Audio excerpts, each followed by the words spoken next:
Assalamualaikum pemirsa dan teman-temanku semuanya dimanapun Anda berada. Kembali lagi tentunya masih bersama saya di channel Abu Servis, dan masih juga di seputar perbaikan kipas angin. Pada kesempatan kali ini kita akan memperbaiki kipas angin merek Maspion. Ini merek Maspion ini termasuk merek bagus ini lur.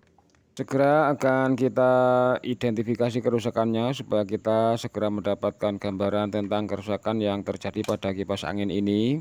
Ini akan kita coba dulu. Ini sudah saya colokkan ke listrik. Ini sepertinya kipas angin tidak mau berputar sama sekali. Memperbaiki kipas angin kalau merek Maspion ini pikirannya tenang lur, karena material yang digunakan ini semuanya bagus sekali. Jadi walaupun harus bongkar dinamo, tidak mungkin akan terjadi kerusakan baru. Jadi yang pasti mempermudah kita untuk mencari kerusakannya. Karena banyak juga kipas angin yang pada saat proses mencari kerusakannya itu malah justru menimbulkan kerusakan baru, disebabkan karena rendahnya kualitas material yang digunakan pada kipas angin tersebut. Tapi kalau Maspion ini memang bagus, walaupun ada kekurangannya, itu pun hanya pada saat melakukan pembongkaran dinamo. Tapi secara garis besar Maspion ini cukup lumayan bagus. Untuk teman-teman semua, para subscriber maupun Anda yang baru menemukan channel ini, kalau teman-teman menonton video tutorial, sebisa mungkin menonton videonya secara utuh sampai selesai, jangan dipotong-potong. Karena di sini akan banyak sekali pengalaman-pengalaman baru yang akan saya bagikan dan mungkin akan bermanfaat untuk teman-teman semua. Akan kita coba putar dulu as dinamonya, dan ternyata masih bagus. Sepertinya kelihatannya sepele ya lur, hanya memutar as dinamo menggunakan tangan sebentar saja, tapi ini merupakan salah satu cara untuk mendeteksi kerusakan.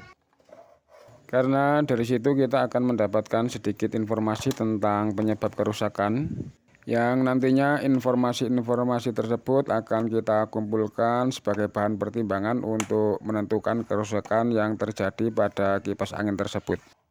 Jadi sekecil apapun informasi yang kita dapatkan ini akan sangat bermanfaat ya lur. Dan ini juga sebagai pembelajaran untuk teman-teman semua kalau memperbaiki suatu perangkat apapun itu, sebisa mungkin untuk mencari informasi sebanyak-banyaknya tentang penyebab kerusakan. Karena dari situ akan memudahkan teman-teman untuk melangkah ke proses perbaikan selanjutnya. Jadi informasi-informasi tentang penyebab kerusakan ini bisa kita dapatkan dari orangnya langsung atau bisa juga dari pengamatan yang kita lakukan. Kembali ke proses perbaikan kipas angin, selanjutnya akan kita lepas dulu kapasitornya. Ini kalau merek Maspion lur, biasanya kapasitornya itu ada sambungannya seperti ini. Jadi kalau kita mau melepaskan kapasitornya ini cukup melepaskan sambungannya seperti ini. Jadi ini beda dengan merek yang lainnya ya lur. Kalau merek yang lain itu biasanya kabel kapasitor itu langsung terhubung ke dalam sambungan yang ada di dalam dinamo. Jadi kalau kita mau melepaskan kapasitornya maka kita harus memotong kabelnya. Untuk teman-teman semua silahkan diperhatikan, langkah selanjutnya akan kita ukur kabel kapasitornya.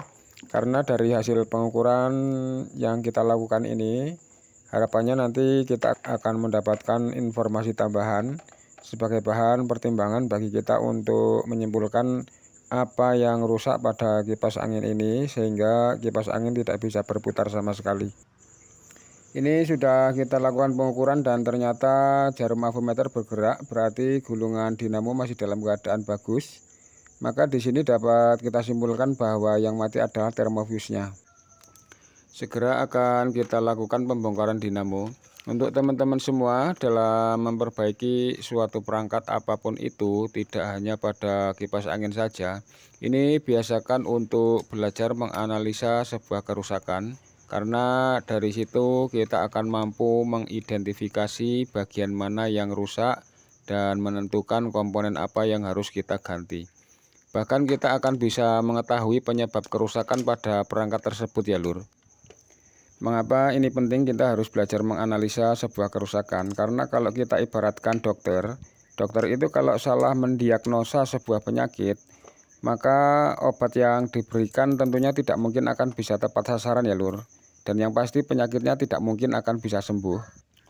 Begitu juga dengan perbaikan yang kita lakukan, baik kipas angin maupun perangkat elektronik lainnya. Kalau analisa yang kita lakukan tepat, maka kita akan langsung menuju ke komponen yang rusak tanpa harus mengotak-atik bagian lain yang tidak perlu ya lur. Kita akan melepaskan dulu semua bautnya ini, karena kita meyakini bahwa yang mati adalah termofuse-nya.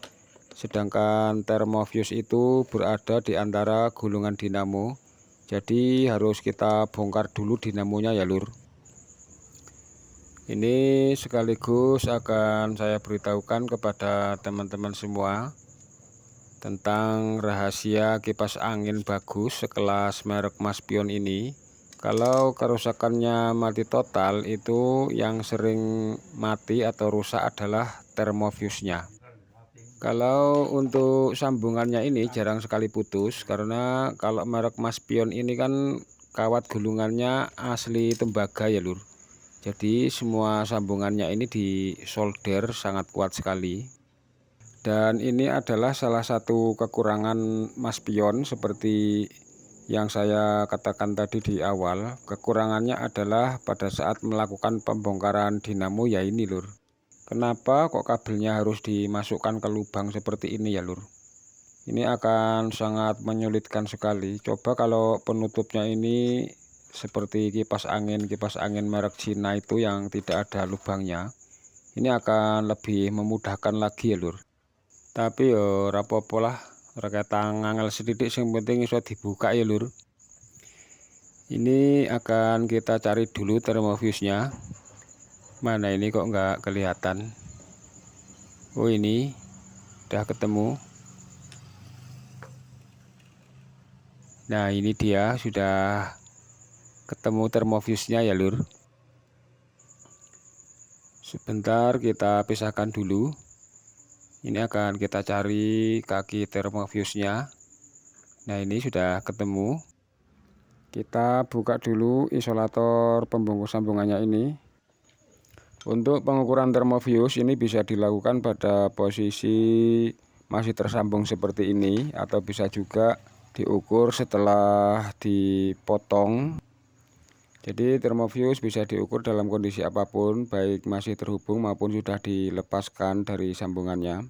Karena walaupun masih terhubung, kalau memang sudah mati diukur nanti tidak akan nyambung ya lur. Tapi untuk kali ini kita akan melepaskan dulu termofuse-nya. Dan ini termofuse sudah kita lepaskan dari solderannya. Sekarang akan kita ukur menggunakan avometer. Untuk mengukur termofuse ini skala avometer pada posisi ohm. Dan cara mengukurnya dibolak-balik sama saja ya lur. Dan ini sudah kita lakukan pengukuran, dan ternyata jarum avometer tidak bergerak sama sekali, berarti termofuse-nya sudah mati.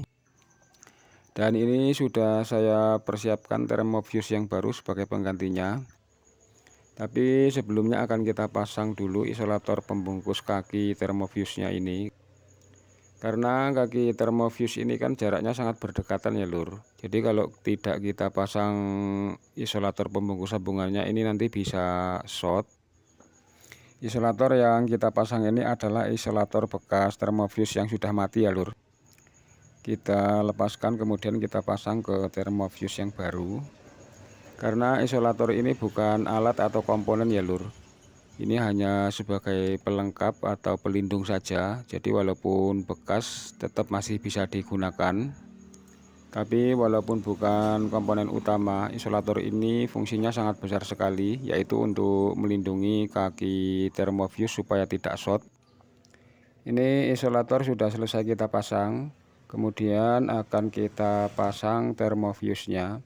Ini untuk pemasangan termofuse ini dibolak-balik tidak masalah ya lur. Karena termofuse itu tidak ada kutub positif negatifnya. Jadi walaupun dibolak-balik tetap sama saja. Ini kalau termofuse-nya sudah terpasang, kemudian kaki termofuse misal kalau mau disolder juga boleh. Dan kalaupun tidak disolder juga tidak apa-apa. Tapi untuk kali ini akan kita solder saja biar kuat.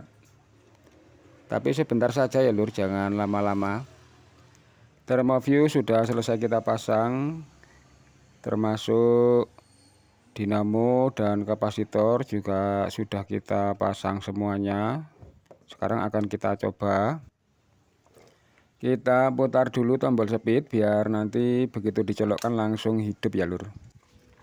Sekarang akan kita colokkan ke listrik dan itu dinamo kipas angin sudah bisa berputar lagi ya lur.